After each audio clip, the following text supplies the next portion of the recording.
Oh, this is an intimate one, my friends. And as I'm recording this, just days before this goes live, I'm cozied up in my silk robe, sitting on my favorite chair, sipping a beautiful cup of organic coffee, doing all the things that I teach because I walk the talk. And I knew it was time for me to record this for you. So I'm not actually sitting at my computer with my mic or in studio. I'm using my phone and my audio notes because it just felt like this needed to be intimate. It just felt like I needed to be in this posture right now with you for this to really land and be one of those episodes that you never forget, nor will I. I want to share with you the journey of the Iconic podcast and just some things that are popping up for me. But before I get into that, I want to give context to today. It is June 1st. It is my birthday. I love having a June 1st birthday, by the way. I just think that's a really solid birthday. I've always appreciated the first of the month, it being the very middle of the year, and how it just has created such a reflection point for me. I love that it is the middle of the year where I can treat it like a new year. I love that I do this for myself at the beginning of a calendar year in January, but I really love that I contemplate, reflect, look at things that are being tolerated, that no longer fit, look at the goals that I've set. Where am I at? What's working? What's not? I do this stop, start, continue exercise for myself. I really go internal. It has been such a beautiful practice, and I'm so grateful for this birthday because it has brought it to the forefront year after year after year. There are years where I have been at this point and I am way behind on the goals that I set for myself. And it's a pivot or a catalyst moment, or it can lead to the breakthrough of, am I doing the things I said I was going to do? Am I following through? Am I leading the goals that I've set for myself? It was a mere moment where I sometimes had to be really honest with myself and thought, no, I'm just back in those patterns, behaviors, loops that I really wanted to avoid this year. And because I'm not changing, growing, developing, and setting those standards for myself, my goals are not being matched. Fair. Makes sense. I take personal responsibility. As a matter of fact, I'm radical in my personal responsibility. So it's time for me to straighten that spine, to dust things off, to really hold myself accountable to who I said I was going to be in the year. There are times where I reflect and I'm ahead. My goals have been crushed. This is one of those years. Like, I look at my dream board and, I'm getting a little emotional. I'm looking at my dream board that I set out for myself just 6 months ago. And most of those goals, those aspirations, those visions I had for myself have come to fruition in one way or another. And what's so interesting, I'm again in this reflection point, is so many of those things happen not in the way that I thought they were going to happen.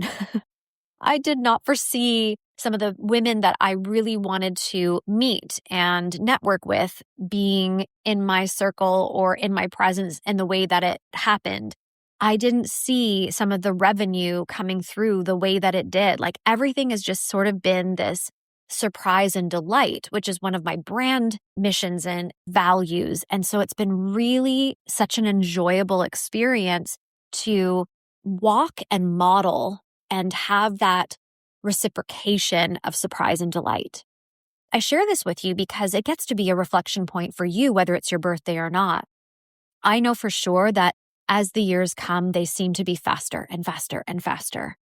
I feel like slowing down time is not necessarily the goal, but being completely present in time is my goal. That the speed or the pace is really a reflection of how I am leading my days.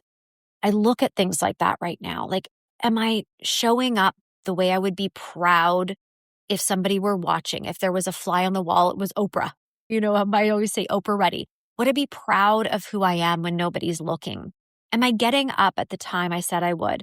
Am I getting dressed? Am I putting on my makeup? Am I lighting the candles? Am I setting myself up for success daily? And a lot of people may hear this and think, oh my gosh, lady, like, calm down. I've been called OCD. I've been called extreme. I've been called all of these things. And it doesn't really pierce me anymore in my life because I think, well, I am the example. I am the evidence. I have this success. And it's not by accident. It's not by luck. It's because every single day I have woken up for as long as I can remember with this desire to be better than I was yesterday, this pursuit of a greater version of myself. And it has given me so many sweet moments. It has allowed me to really know who I am.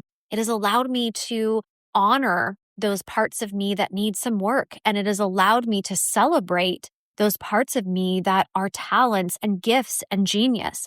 And I really appreciate that. I'm okay with somebody thinking I'm extreme. I'm someone who's in the deep end of life. I want extreme success. I want to have days that take my breath away. I want my kids to look back at their childhood and think, that was the most incredible childhood. We went to all these places. Mom was available. We had access. We tasted good food. We danced to good music.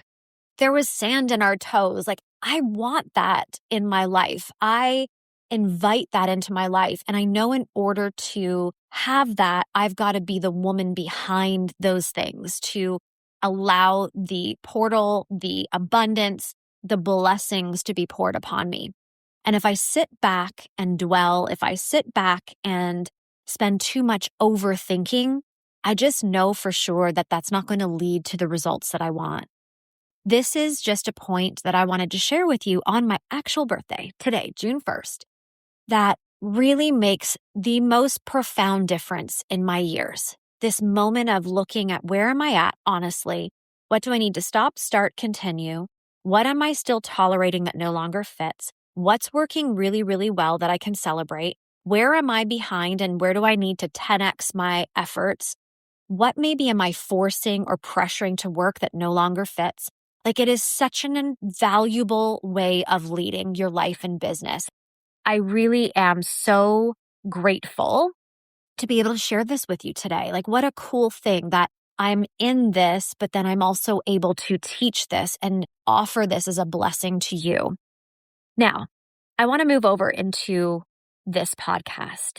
As I set the scene for my reflection point, I also want to give you an update and share with you something that I believe is a powerful lesson. So I want to take you back to the beginning of this podcast. I had been a keynote speaker for many years, all over the world. I spoke on stages in front of tens of thousands and intimate rooms with a dozen or more people. I spoke on stages where the audience spoke English. I spoke on stages where we had translators. I loved public speaking. I don't fear that. I know that that's the number one fear. It's never been a fear of mine. Do I get nervous? Do I have fears? Of course, I'm human. But I've really loved standing on stage and sharing stories and giving lessons that I feel can really contribute to someone. I'm not there to be for everyone. You're just not going to win that battle. But I have always felt like I can tell a story and I know that I've been through what I've been through to provide lessons. It's almost like a pay it forward act of service for me that has taken the ego out of like, what will people think of me, and put me into this feeling and embodiment of how can I serve right now? And what are those things that I know could make a big difference for the people in this audience? It was a joy. As I was rounding the bend of my big pivot into becoming iconic, I had this intuitive feeling. It was so strong to start a podcast. I had never really listened to podcasts. I was sort of new in the space. I was listening to them on and off. I wasn't like that avid podcast listener, but I had this internal tug, this feeling that I should start a podcast, that taking what I've been doing on stages and moving it to the online space was really, really important. So I learned. I literally learned by doing. I hired immediately for the podcast. Again, I had no business doing things like this. I had no money. This is back when I was $100,000 in debt. I had gone and joined this mastermind I could not afford. None of these investments were responsible. Okay, if you looked at me, you'd been like, you are so irresponsible. But I just knew. And I trusted myself enough to know that I've been through really difficult, hard times, and I worked through it. I rise to the occasion. You look in the rearview mirror, tenacity, grit, strength, resilience, the rising from the ashes. I had done it over and over and over again. And it built this trust and belief in myself that worst case scenario, I'll get myself out of this again. So I was able to take risk and do things without it being responsible because I really believed in myself. I've always had that inner belief. I'm very grateful for that because I know that that isn't necessarily shared with everyone.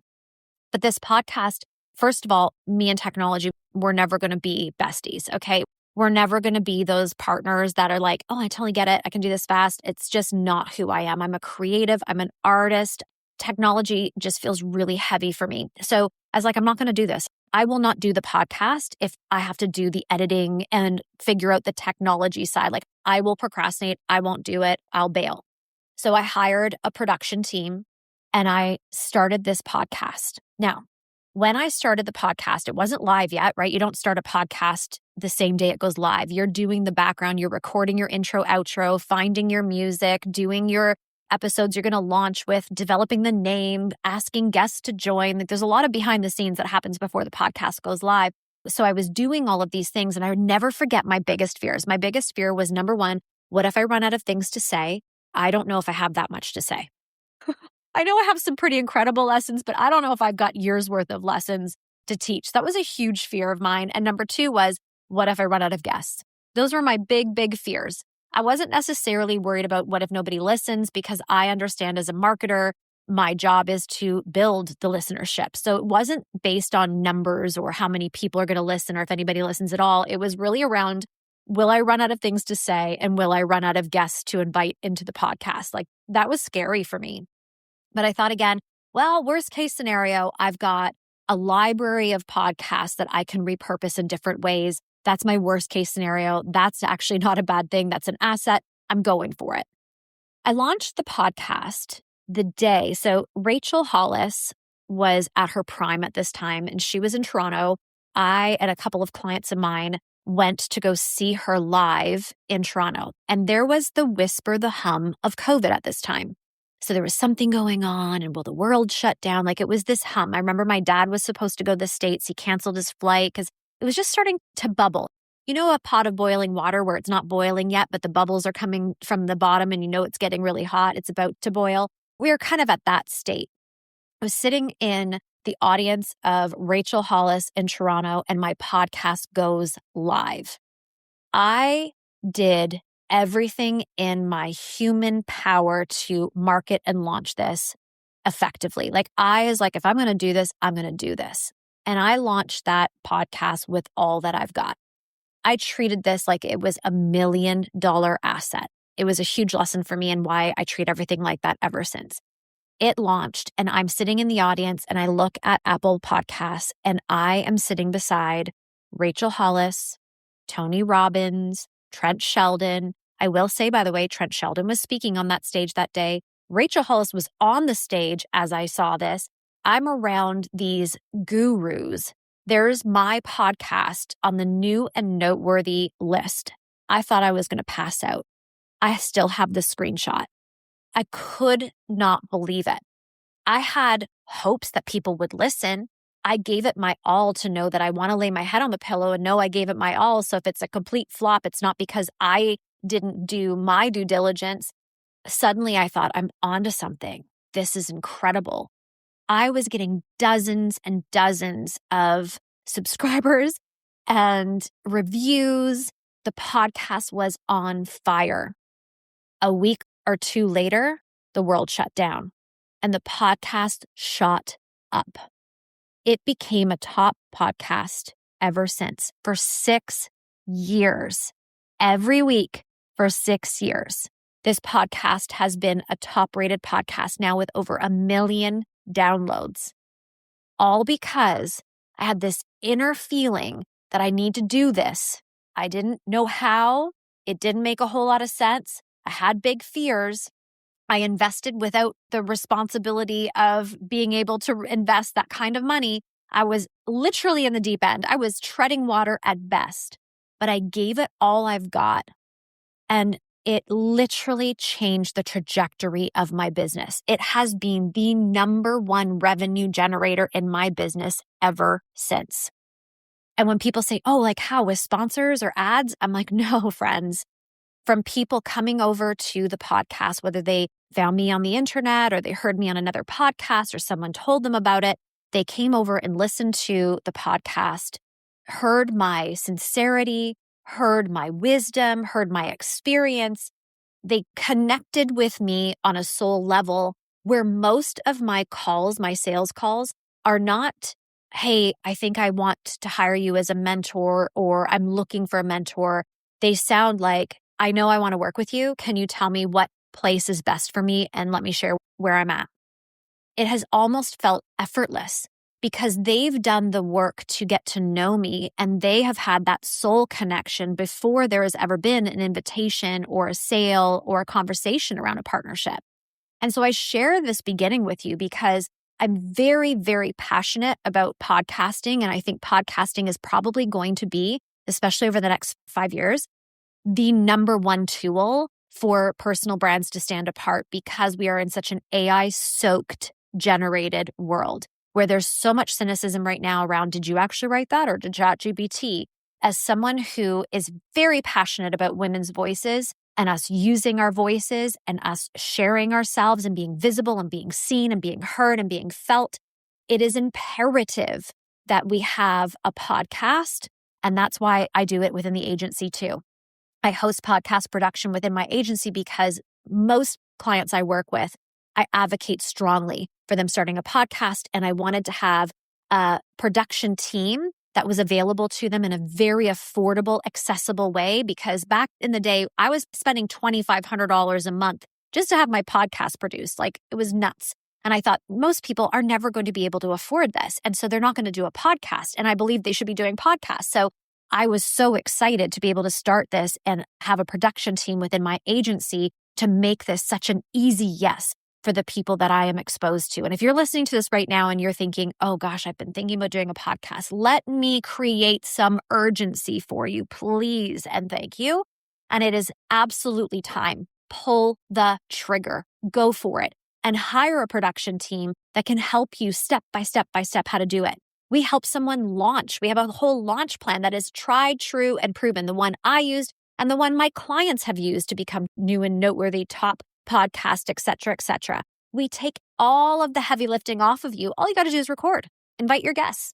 We do everything else. You just wake up on a Monday morning or Tuesday morning, whatever morning you want your podcast to go live, and poof, like a fairy godmother behind the scenes and all that she does, there's your podcast. Produced, cleaned up, intro, outro, all the things, show notes, everything has been done for you. It is a luxury, let me tell you, but it also is what makes a woman say yes to podcasting, because so much of it feels heavy and it feels overwhelming. It feels like, oh my gosh, I have so much to do with a podcast. I remove all of that excuse. No, you don't. You just have to do the thing. Again, I love teaching my clients on strategies and theories and themes and cadence and all the things, but that's another conversation for another day. But I am advocating that you do this for yourself so that you build your voice out there that is undeniable, where no one can say that is AI generated and someone can fall in love with you and you have effortless sales calls just like I do. So back when I started, it was ignorance on fire. I had no idea what I was doing. I launched this podcast. The first two guests I had was at the time my mentor. When we ended, she's like, Jen, that was excellent. And she was on podcasts left, right, and center. She had a top 10 podcast. She was incredible. And I remember when we stopped recording, I wish I'd still been recording it because I was like, what? She goes, you were an excellent interviewer. Like, this is a talent. And I remember her just planting that seed of belief and confidence for me that I just appreciated so much. Then I had Angie Leon, who had a top podcast. She was so popular back then, a huge influence. And she said the same thing to me after we had finished recording. She was like, Jen, this was excellent. Like, you're a very good interviewer.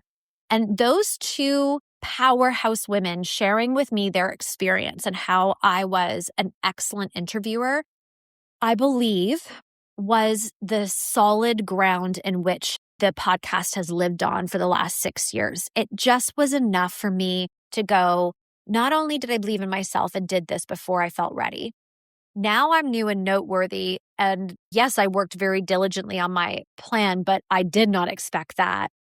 Women are telling me all the time how the podcast is changing their lives or how they appreciated this or how they shared it with a friend.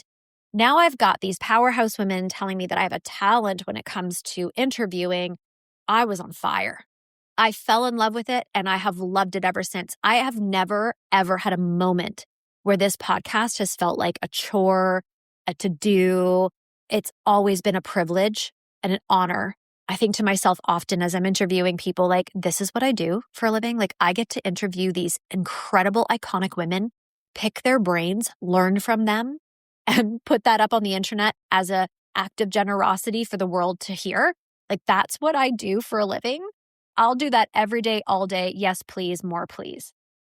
So that was the context I wanted to give you of like the back in the beginning, and also maybe to pour some belief into you if you're someone that's teeter-tottering of like, do I, should I? Or maybe you've started a podcast and you're just not taking it seriously. Please, please, please hear me and take it seriously. It will be the best thing you ever do. Now, I'm going to share this next layer.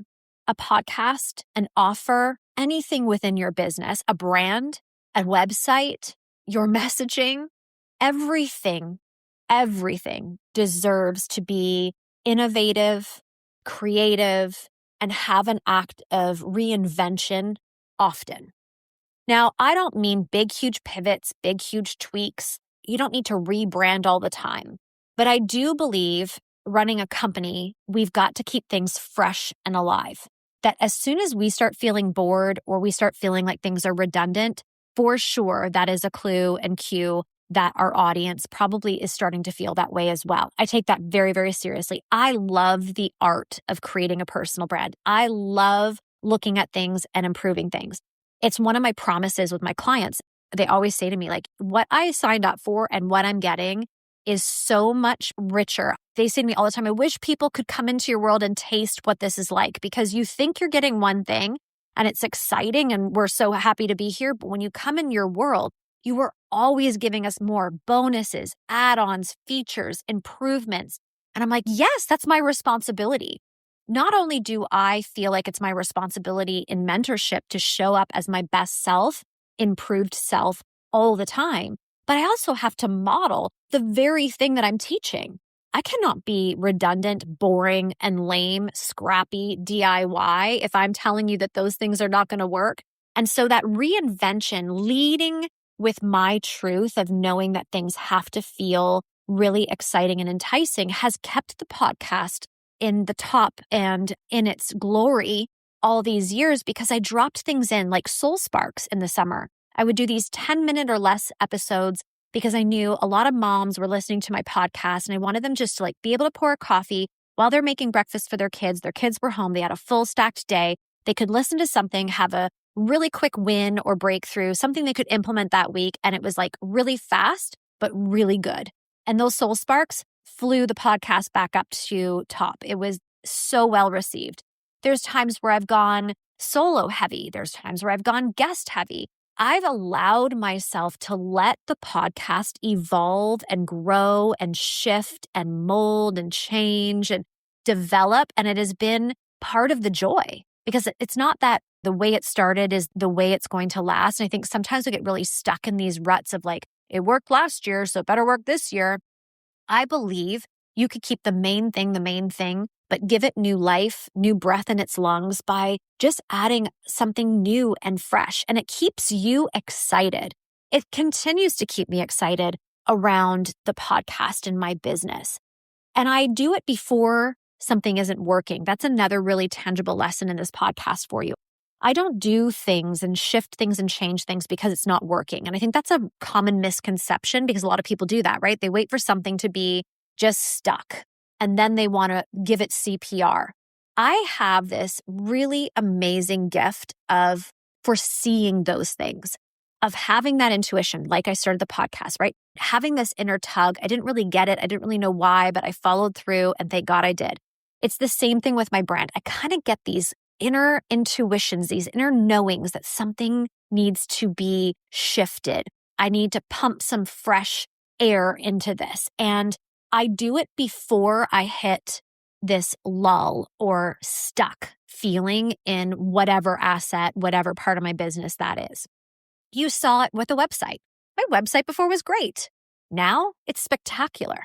You saw it with the Bee Lounge. The Bee Lounge was working. It's creating like hundreds of thousands of dollars of revenue in people's worlds. Like, we have women taking time off and traveling the world. We have women with wait lists. We have women selling out. Like, it wasn't the Bee Lounge wasn't working. It was just time to give it a refresh. Hence now the Brand Lounge.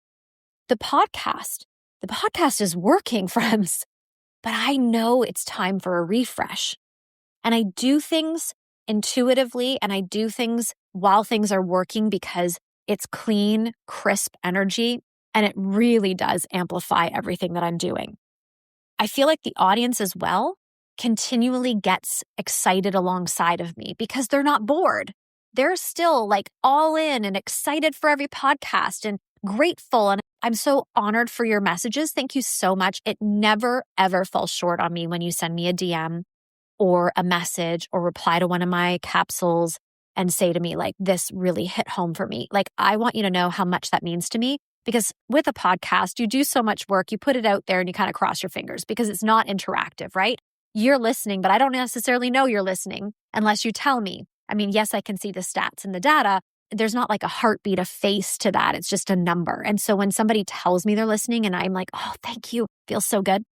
Anyway, when I keep things fresh, it's fresh for you too, right? Like, oh, this is cool. This is neat. There's a twist. There's a turn.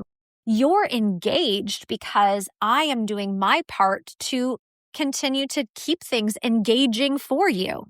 So this is where I'm about to announce to you this new iteration of the Iconic podcast. This is my last solo episode here for now, but I don't foresee that ever changing, actually. Sometimes when I say things firmly, I don't like to close doors and lock them shut because I am a creative. And so I may one day want to do some solos on here. But for right now, I don't foresee that and in the near future at all. And it's having a total renovation in the best of ways. I can't wait to tell you what's happening. And it's launching in July and you're going to be blown away. Okay. I want you to think Friday night with Jen. Okay. I want you to think sitting in your bed cozy with a cup of tea, hanging out with Jen. I want you to think of having a Saturday morning coffee with Jen. I want you to think about entertainment. I want you to think about downtime that still feeds your soul. I'm saying too much, but there's a lot of really cool things that are going to happen with this podcast. It's not going anywhere, but it is definitely being renovated in the coolest of ways. Think of my website, think of the podcast. It's going to be like, wow. Okay. So that's what we're looking forward to. And a part of that renovation and a part of where I see the business going over the next decade is really kind of differentiating my businesses and my offers. So it's very clear for you where you can hang out and what the purpose of those hangouts are for. So the Iconic podcast, I'm going to share more about that in the future. You'll understand the why, the reason. You'll be very excited. Okay. So there's that. My solos, I had this feeling, again, that intuition tug, that I wanted to really house that in the House of Her membership. That membership to me feels like something that is going to be bigger than I can possibly imagine. House of Her has already been a top 100 Substack without there being like a real push and driving force behind it. And that has given me the evidence that there is something really powerful here. I use Substack as the platform for my membership. This is not a Substack in its traditional sense. I chose that platform because I can do video, I can do audio, I can do long form writing, I can do short form. Like, there's really no boxes and I don't like being in a box. So I chose that platform on purpose so that I could be fully expressed in a membership versus having these boxes I have to fit into or clunky kind of system. I just didn't want that. I really wanted House of Her to be for you. So teaching you to be the woman behind your brand, but I wanted that to be a representation of me, the woman behind Becoming Iconic, the woman behind Iconic Magazine. And so that was where I felt most free to express myself. And I really love the idea of a membership. I really am in this phase of like, I'm on fire in terms of like my heart and my soul for having this space and place where women can network and be a part of a community and where they're learning not just business, but lifestyle, where their sense of standards is heightened, where they learn the art of excellence, where they taste food differently, where they get dressed on purpose, where they lead their businesses more effectively, where their relationships are enriched. There's nothing off the table in House of Her. I'm talking about everything. And it's so exciting for me because I feel like, again, I use this word, but it matters to me. It's like I'm fully expressed over there. There's no part of me that's not being seen. And women are loving it because of that, because it's like nothing else out there. Like there's nothing else where a leader with the success that I've had is being so vulnerable, pulling back every curtain. Like you're in my home with me. I'm sharing recipes I'm making for my 4 kids. And so I really wanted to honor that membership and pull my solo episodes into that. So effective immediately. This is my last solo here. My solos will be in the membership of House of Her. I've recorded ones already on like not needing clients, not needing team members. I've recorded on why I changed my last name. I'm recording on pivots. I'm recording on experiences and why I choose luxury hotels. I'm recording on finances. I'm really giving you, and it's very much like what you're experiencing right now is very much what it's like in House of Her. I'm not doing it in a studio with a proper mic. Sometimes I'm driving. Sometimes I'm sitting on my chair. Sometimes I'm in bed. Sometimes I'm on a walk. It's really just this intimate time with me. And I'm so excited for that. I'm so excited for those members because it creates this very exclusive, intimate community and place and membership. And you get the magazine and all these articles and solo episodes. I just know people are going to say to others, like, you're not in House of Her. You got to be in House of Her. That's what I'm manifesting. That's what I foresee. So I wanted to make that distinction. That House of Her is a place where you want Jen. I mean, my solos are my #1 downloaded podcast. So there's a little bit of risk in this, if I'm being honest. It's interesting to me. I'm like, hello, I have these huge names and gorgeous women on my podcast, but I will have more downloads on my solos. It's been a phenomenon for me.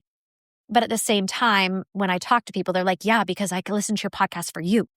So a bit of risk in doing this because the evidence says that solos are my #1 downloads and it could potentially affect my downloads. I'm not thinking that's going to be the case, but it could. But I was like, I'm willing to take that risk to create these spaces and rooms that women feel really excited about. So I challenge you to come into House of Her now, like do it. Come in there and just feel a part of something very big. Be a part of the beginning. It's pretty exciting. I say to them all the time, like, you're the OGs, like you're the beginning, you're the founders of this. Like imagine when there's thousands of women in here.